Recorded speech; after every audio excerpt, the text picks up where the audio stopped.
Welcome to the Big Circle with your host, Derrick Followell. and I'm Ivy Heron Jr. We have a special guest, Mr. Derrick's brother, a great friend to many, and the City of Paragoul's Public Works Director, Mr. Adam Followell. Glad to have you, my friend. Good to be here, buddy. Absolutely. All right. So before we get started, we got to address the elephant in the room. We have I didn't know there was any elephant until you brought it up. Now there's an elephant. We have a circle table. Finally, we have a circle table. You make a joke about the big circle every time. We finally get a circle table. You didn't acknowledge it. It's a nice circle table. Hey, we got to say thank you. Yes. Who helped us. Yes, we got a couple of people that listen to us in Mississippi, and one of those couple people were able to make a donation so we could get this circle table. The other person is a cheapskate and never came through to what he said he was going to do. That wasn't you, Ivy. It's the other person. You said cheapskate, so I was like, I'm going to go ahead and get immediately out. thought it was him. You said cheapskate, so I was like, So whatever. before we started recording today, I'm going to read y'all a text.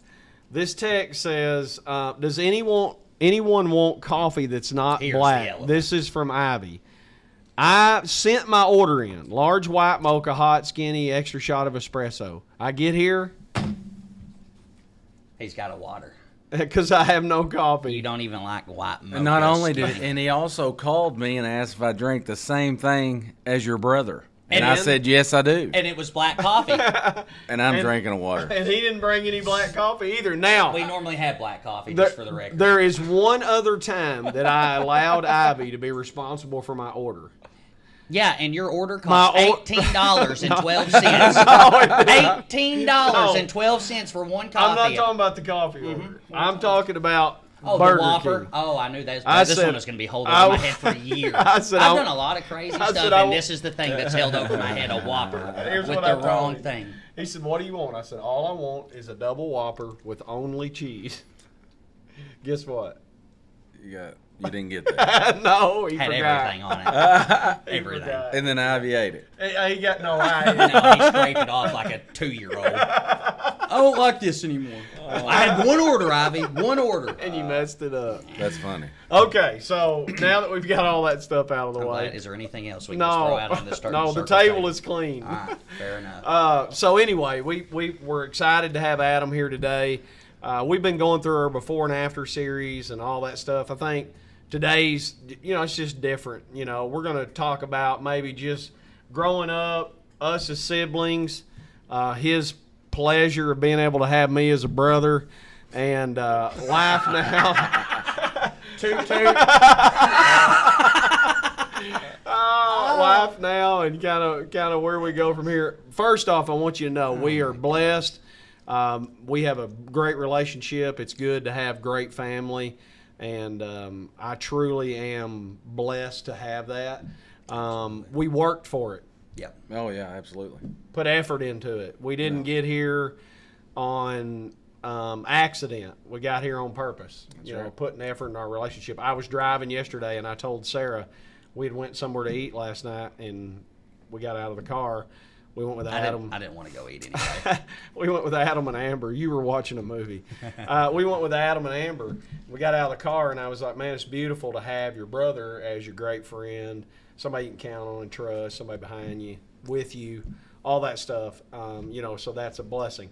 But let me tell you, we fought to get here.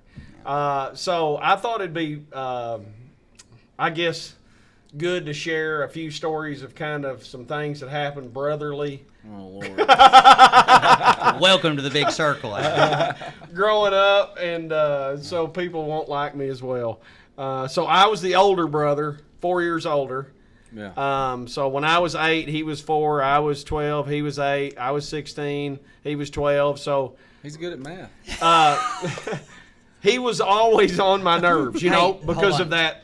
I hear these stories too all the time in church. He was 16 and you were 16 and he was 12. Yeah. It's funny because you always talk about how he beat you up. So that 12-year-old beat up the 16-year-old is at all correct. times. That's Let me hilarious. tell you how More that, like 13, 17. hey, tell him how that happened. I used to wear him out all the time, and my mom yeah. would get so mad, and Dad would say, "Just wait."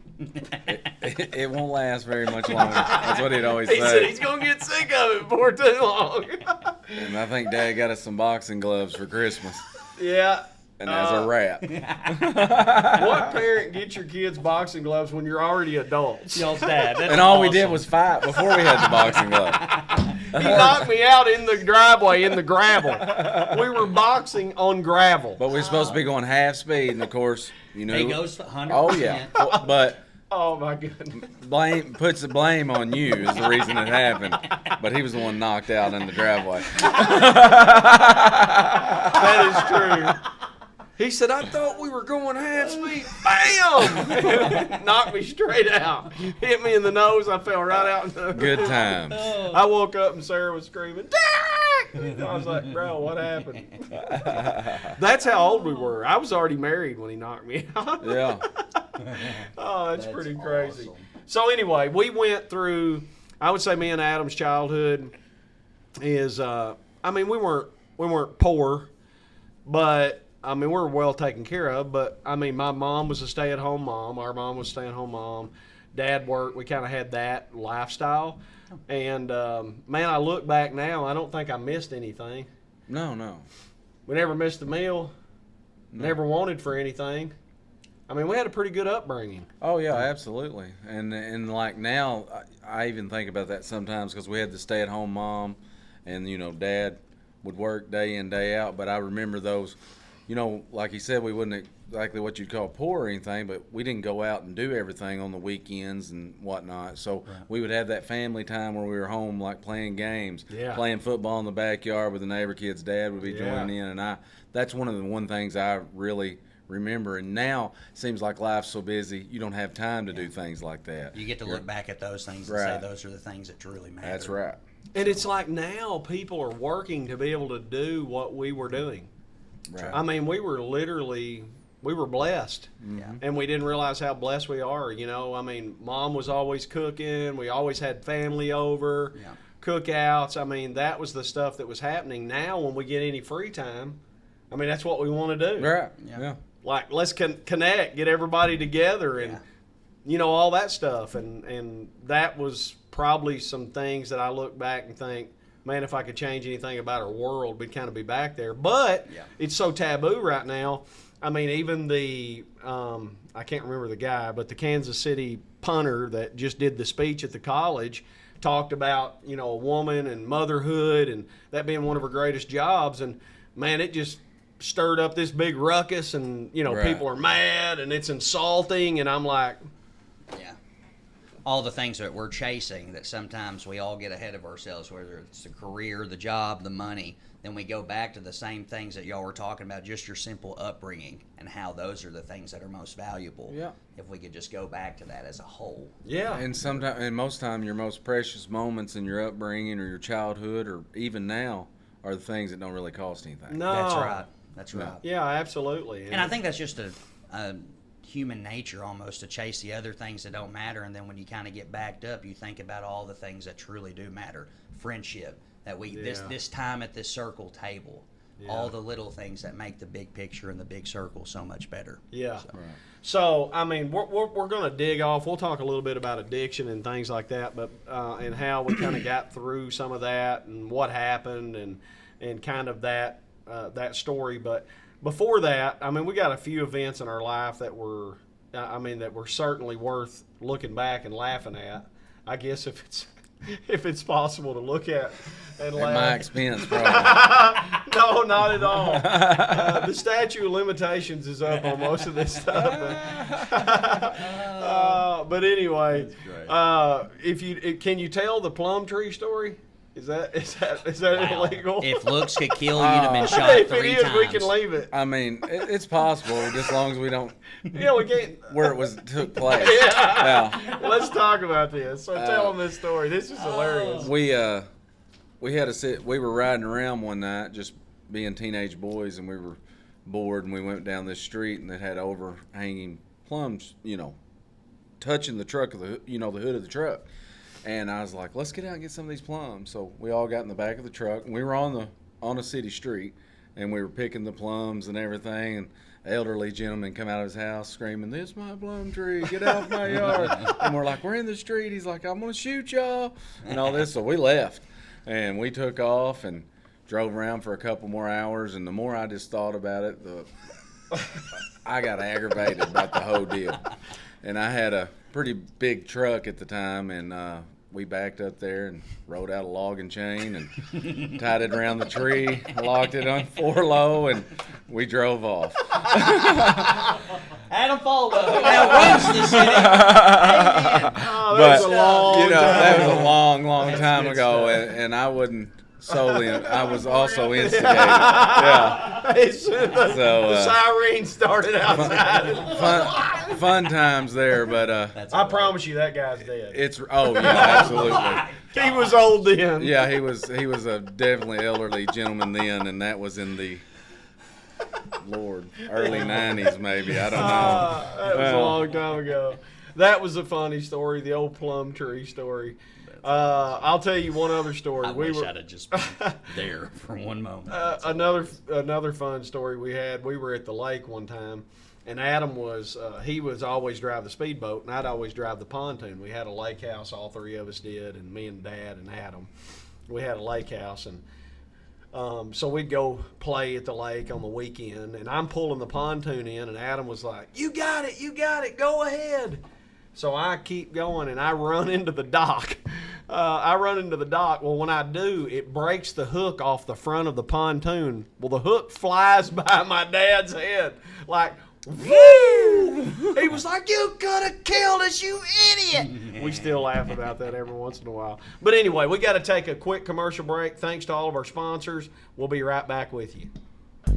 Quality Voices. Quality Voices is hiring now for a daytime and nighttime shift. They are a faith-based company that works on behalf of political endeavors and nonprofit organizations. You can fill out an application at 1413 Marketplace, Suites E and F. They have great management, great family, great atmosphere, and a great environment. Quality Voices, Jonesboro, Arkansas. Sharp Custom Hauling. They serve all of Northeast Arkansas and haul a variety of materials, chat, gravel, fill, sand, dirt, and much, much more. Need your land cleared? Parking lot, building pad, dirt work, driveways, and bush hogging. We offer free estimates and competitive pricing and financing available as well. Sharp Custom Hauling. We can get her done. Sharp Farms. Sharp Farms, family owned and locally grown beef. From our pasture to your table. We heard you need beef. We have what you're looking for, whole, half, or quarter cow. If that's more than you need, let us help you build a custom meat box that fits your budget. Call or email us for more information at sharpfarms2022@gmail.com or call Miss B at 870-219-3497. Introducing the Sunroom. The house can get crowded, and if you need somewhere for family or friends to stay during the holidays, the Sunroom is a pet-friendly rental in Paragould, Arkansas, with a top-rated Airbnb Superhost rating. Beautiful scenery overlooking a nice pond, peaceful, relaxing, and much better than a hotel. Welcome back to the Big Circle. Thank you again to all of our sponsors and everybody that's tuning in, and we're glad to have Mr. Adam Followell here. So right now we've just been telling a few war stories, so we got a couple more. We'll talk about fun stuff when we were young. So one time me and Adam got this idea that we were going to join the demolition derby. Remember that? Absolutely. Adam had a car named the Dirty Diaper. The Dirty Diaper. It was a 1971 LTD. Brown LTD. So I had an old Buick Regal. Mine was the Bumblebee. Yeah. Okay. So we're testing our cars, trying to get them all derby ready. Do everything that needs to be done. Well, I'm running my car around one day, and I died out on the pond levee. So I called Adam, and I'm like, "Hey, bro, you're gonna have to come get me. My car died out here on the pond levee." He said, "I'll be right there." Well, I sat there, and it's real quiet out where we live. I mean, there's not a lot of people out there. Nothing, Especially now. All of a sudden, I hear, "Wah!" It's not nothing. There's nobody letting up. He cuts the corner in that brown LTD doing 60 mile an hour down the pond levee. Hits me head on while I'm in the car. I'm thinking like I'm going off in the pond. I'm like, "Bro, what are you doing?" You was sitting on a bucket, I was sitting on a bucket. Inside, there was nothing in the car but a bucket and a gas bottle. Bro, I fall back on the frame. I'm laying down on the frame of the car because I flew off the bucket. I get back up and I'm like, "What are you doing?" He's like, "We had to see if this thing was gonna hold up." Oh, And then he needed to ride back home. Yeah, so so tell him this. I was like, after he got done whining, I was like, "Get in the car and I'll get you." I think he was out of gas or something. Yeah, back to running get out some of gas. gas. Well, there's only one seat in a derby car, so he's brought his bucket and set it on the passenger side in the floorboard. I just put it in reverse, and we did the same thing backwards I did on the way there. Bro, Mad as a hornet. he was doing 40 miles No, an he hour was backwards. praying and screaming, "Let me out of this car!" I was like, "Get me out of this car!" It was fun, though. Oh, that that was was a great car. fun. So anyway, the funniest thing is, we had never done anything like this. So we go to the meeting, the derby meeting. We get to the derby. Professional derbiers. Yes, and we're just like two ducks out of water. I mean, we don't know what we're doing. We had our whole grill, and no one else did. Not to make fun of any current derby drivers, but back then, none of them had any teeth. It was a long time ago. It was before implants. But anyway, dude. So we get back there, and they have the you got to vision this.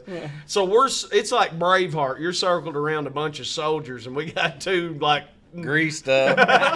Yeah, they're back there. They got a wrench in their hand, and they're like, "Do y'all want to do head-ons?" And they're like, "Yeah." I was like, that was the moment like, I was "Dude." ready to drop out.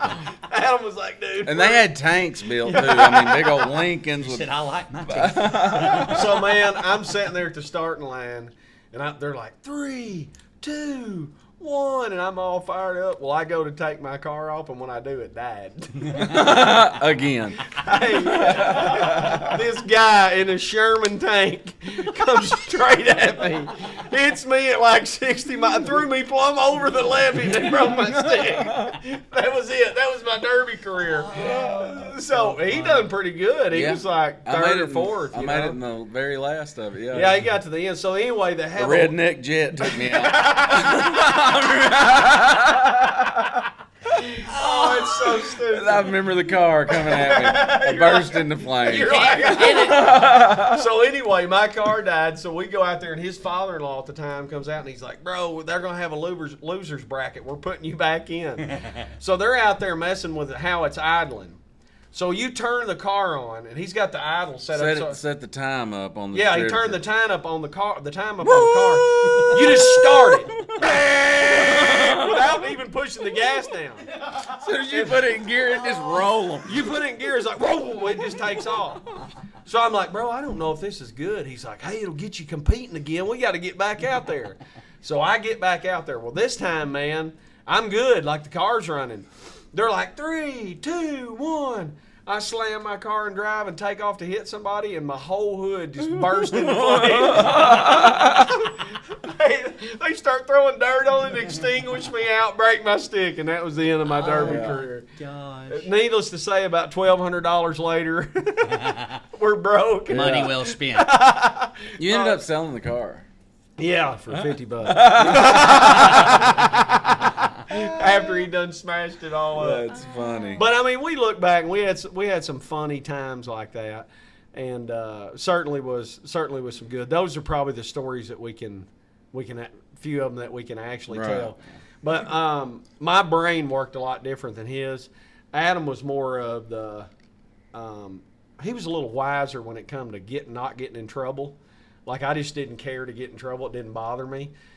So I would do stuff that was just borderline kind of deranged, I guess. I made sure the juice was worth the squeeze. I would just do anything. But anyway, I'll never forget this. We're driving down the road. It's me, Mom, Dad, and Adam in the car. Adam's asleep in the floorboard or somewhere. This was back before, Oh, yeah, you could ride in the and all back that. glass. We're in like an 88 Caprice Classic. You know what I mean? I'm feeling really old with these stories. We're driving down the road. You know how that is, and the air's on, and it's just, you got the cushioned seats that were like a lazy boy back then. So anyway, I had 2 boxes of Snapping Pops. Well, I picked them all out of the sawdust.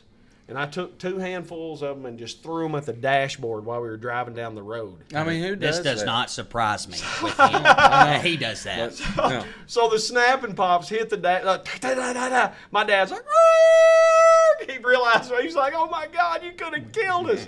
Oh, it was not a He good beat you like a dog. it was yeah. not a good day. We was at the Noble Y. He pulls me out on the side of the road, wears me out. He remembers it like I it do. was Woke me up. yesterday. Oh, we get to home and Adam's like, "You do the dumbest stuff." And I was the 6-year-old.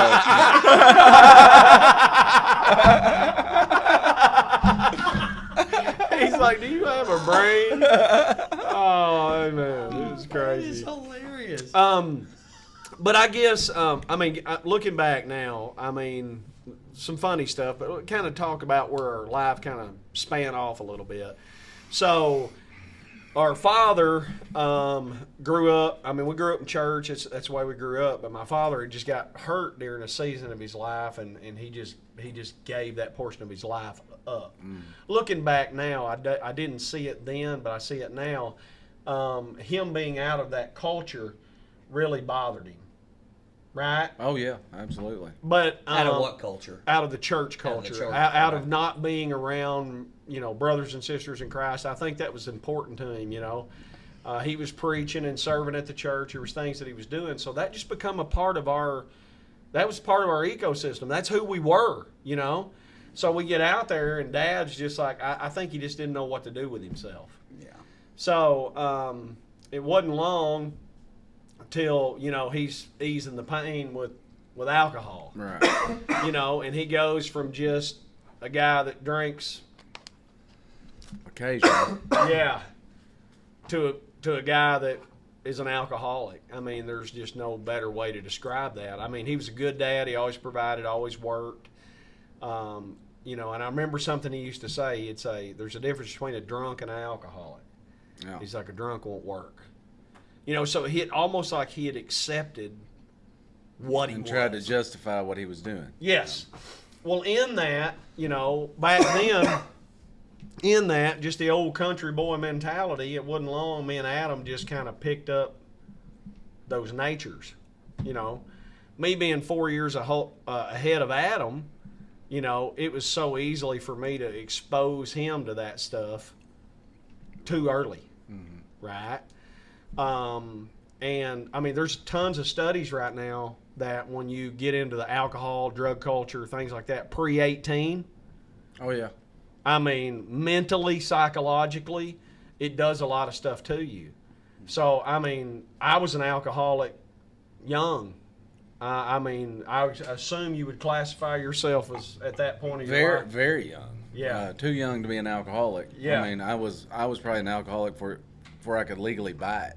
Yeah. And Yeah. and then that was just tough, but and it was something that was probably the biggest thing in my life that I ever had to overcome, because not only I failed many times trying to Yeah. fix that problem, Yeah. until I finally officially got it whooped. But it was probably one of the hardest things I Yeah. ever did. Yeah, and we're going to dive a little deeper into that after commercial, and we're going to talk about kind of where that took us in our life and kind of how we got where we're at and all that good stuff. Thanks again to our sponsors, and we'll be back in just a second. Heron Tire, best from the east to the west, serving Paragould and all of northeast Arkansas for over 56 years. Tire shops have come and gone. Heron Tire has remained. We keep getting bigger and better. Got a flat? You don't have time for that. We'll get it patched up and put you back on the road. Stuck on the farm? No time to play? Call us. We're on the way. If you need to get the crops planted and you're feeling stressed, call Heron Tire. We're simply the best. New tires? We got you. Used tires? We got you. Rims, lift kits, oil change? You guessed it. We got it.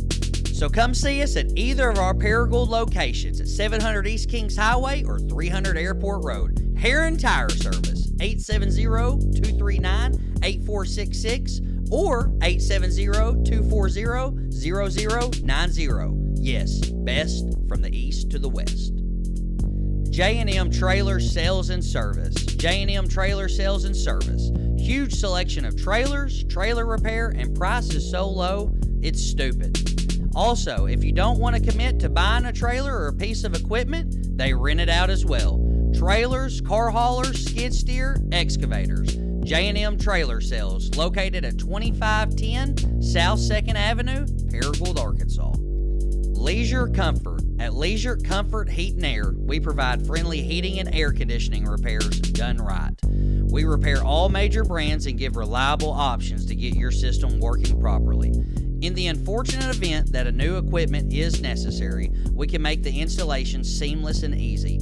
We install all major brands with free estimates and flexible financing options. Upgrading your HVAC system has never been easier. Whether you're looking for HVAC system, repairs, seasonal maintenance, new equipment, or general construction needs, our trained technicians will get you on the best path to enjoying a comfortable home environment. All right, welcome back to the Big Circle. So we're going to kind of pick up where we left off. So we were talking about, where we were in life, both of us alcoholics. You're an alcoholic before you're old enough to buy alcohol. Cigarettes. Which is even old enough to buy cigarettes. I mean, you're in a vicarious position. You have the, and I look back now and see how, I contributed to that or whatever. I mean, I think about that sometimes. Well, sure. Because when you're young, young person, if you're listening, you don't even realize the mistakes you're making, right? I mean, you just figure you're Superman and I'm exempt. Talking about those mistakes, when does the point come in your life where you're I guess not necessarily over the mistakes, but you keep on living no matter, because you're talking about how you might have been the cause of some of the things that Adam went through.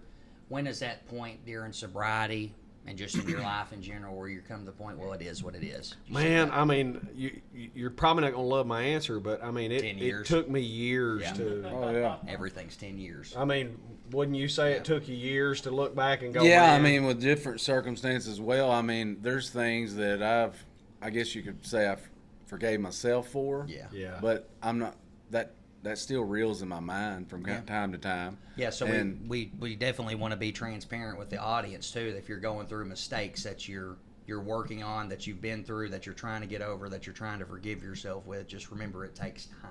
Yeah. So Absolutely. I mean, I just look back and think not only it's less about saving myself the headache, but I think about the headaches I caused. that's right. Like I didn't have to do that. Yeah.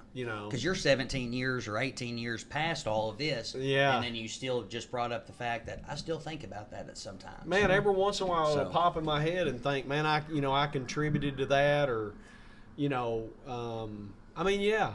I mean, I think that I think you wouldn't be honest if you didn't say that, didn't pop in your mind. They're coming to get Adam again. Yeah. So, I mean, we're talking about, so you're in active alcoholism. Do you know you're an alcoholic at that time? No, I feel like at that time when you're young and stuff, you just think you're having a good time. Yeah. And you can stop anything you want at any time in your life. Whenever I'm done with this chapter of my life, I'll move on to something else. I'll become that husband or that dad I want to be at 23, 24, whatever. Yeah. And then, but it don't work that way. Yeah. No, it don't work that way at all. It's, and then, I mean, and then you start, back to what you said, you start influencing those individuals that, that you're with at that time, and you kind of have the same, it's a cycle. Yeah. It's a vicious cycle, but it's just not something you can stop. You Yeah. just don't say, I'm done, and at that point, I mean, you eventually do that. Yeah. But sometimes not when you want to. After a lot of trial and Right. errors. Right. And he said it right. It's a lot of times when you don't want to. Sometimes stopping chooses you. That's right. And you don't choose stopping. And those people that are out there that are listening, that are those people that could say, man, they can have an occasional drink or something like that. Man, Not me. I've never knew what that was even like. Didn't know that was even an option. Can't do it, couldn't do it, won't do it. Well, it's in our DNA. Anything we do, we're doing it whole hog. Yeah. 10%. Whether it's tiddlywinks or trying to run a company or Right. or whatever we're doing, we're going to be the best at whatever we're doing, no matter what, or at least try our dangest to do so. Yeah. That addictive personality Yeah. follows into whatever we're trying Yeah. to be addictive in. And I think our dad always taught us that. He was like, work hard, put your best effort in. Don't worry about where you rank. Just go be successful, work hard, put effort in. And, you know, no matter what job I'm doing, that's one of the things I even pride myself now as a pastor, whether we're sweeping floors or you know, or we're in a meeting. I mean, I'm going to give it my best. I'm going to sweep floors with the best of them. That's right. You know, and I mean, Lord, I was doing that at the shop the other day. Yeah. I mean, I left covered in whatever that stuff was in the air, oil, dirt, grease, whatever, you know, and Cindy come by and she's like, what are you doing? And, you know, I'm like, I'm sweeping floors. You know, I want to do the best. And that, I think we were taught that. And I think through being taught that, there was always that little voice in your head that says you're better than the decisions you're making. Oh, absolutely, yeah. Yeah. But, I mean, would you say there was an element of your time that you just felt stuck? Yeah, I mean, you feel like this is just the rut you're in, and you don't know exactly how to get out of it, so you try to make the best of that situation. And, you know, even if it's a bad situation. And but yeah, I felt like that you just look and think, this is the way I've always been, and this is probably the way I'm going to go out.